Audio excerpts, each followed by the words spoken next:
Jadi, tanpa basa-basi lebih lanjut, inilah pelajaran utama dan yang dapat diambil dari buku Bagaimana Memenangkan Teman dan Mempengaruhi Orang Lain oleh Dale Carnegie. Pelajaran pertama, jangan mengkritik, menghukum, atau mengeluh. Orang biasanya tidak mengkritik diri mereka sendiri, tidak peduli seberapa salah mereka. Jadi, Anda seharusnya tidak mengkritik mereka juga. Kritik itu berbahaya karena akan mendorong orang menjadi defensif dan mendorong mereka untuk membenarkan diri mereka. Ini melukai harga diri dan rasa kepentingan seseorang. Kritik hanya akan membangkitkan rasa tidak suka dan menciptakan perubahan yang sementara. Hati-hati dalam mengkritik seseorang. Alih-alih daripada memecahkan masalah, Anda hanya akan memperburuknya. Orang akan merasa tidak termotivasi. Mereka mungkin merasa terdorong untuk membenarkan diri dan mengutuk Anda sebagai balasan. Setiap orang dapat mengeluh dan mengkritik, tapi dibutuhkan karakter yang kuat untuk bisa memahami dan memberi pengampunan. Sebaliknya, daripada menuduh dan mengkritik orang, cobalah memahami mereka. Tanyakan pada diri sendiri, mengapa mereka melakukan hal-hal yang mereka lakukan, dan coba lihat dari sudut pandang mereka. Ini akan memunculkan simpati, toleransi, dan kebaikan. Jadi, cobalah untuk tidak mengkritik, menghukum, atau mengeluh.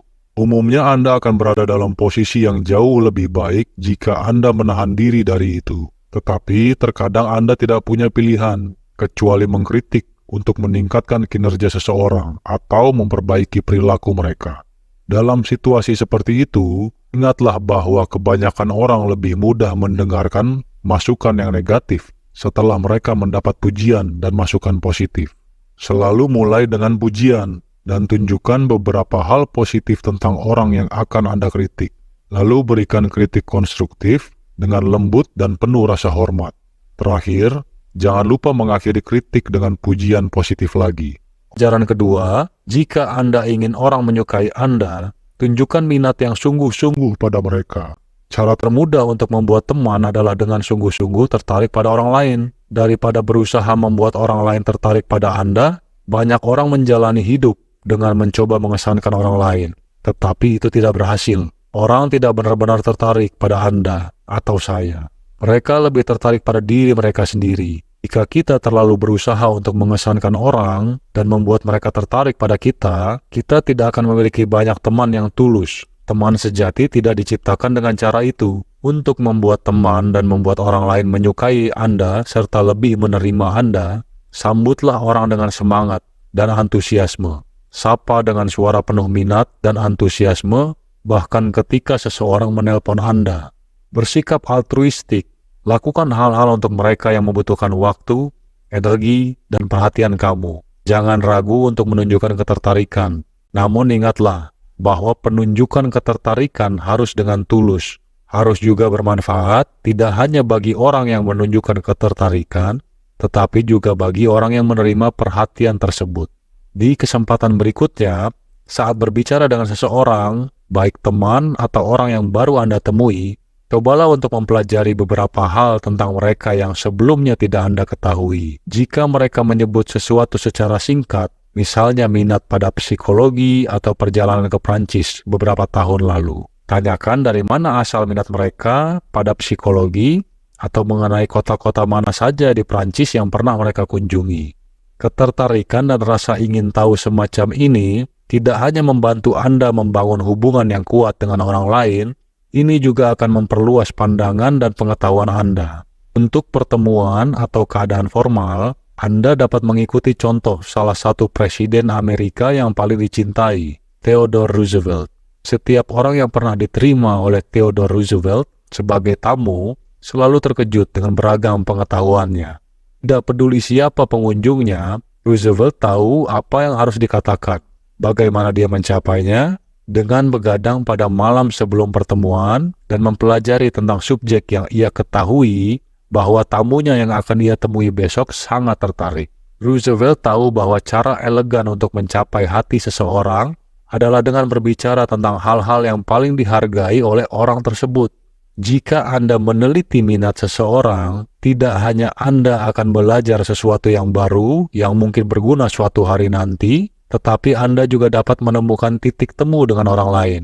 Dan hal ini akan memberikan manfaat bagi kedua belah pihak. Sebelum pertemuan berikutnya dengan seseorang, lakukan sedikit penelitian pada situs web atau profil media sosial mereka dan lihat apakah Anda dapat menemukan informasi tentang minat, hobi, karya, atau tempat favorit mereka.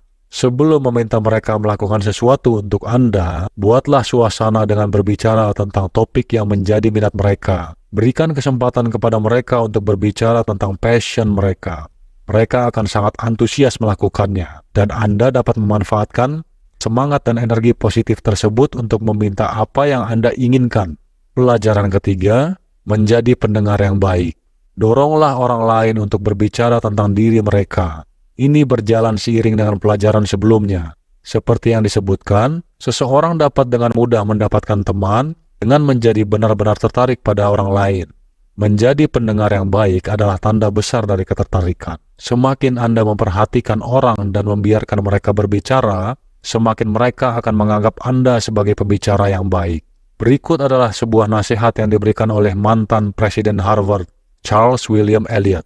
Tidak ada misteri tentang pergaulan bisnis yang sukses. Perhatian eksklusif pada orang yang berbicara kepada Anda sangat penting. Tidak ada yang lebih meyakinkan selain itu. Menjadi pendengar yang sabar dan simpatik sama pentingnya dalam kehidupan pribadi seseorang seperti dalam bisnis. Jadi, jika Anda ingin menjadi pembicara yang baik dan mengembangkan hubungan yang harmonis, menjadi pendengar yang perhatian, tunjukkan ketertarikan yang tulus dengan bertanya pertanyaan yang akan dinikmati oleh orang lain.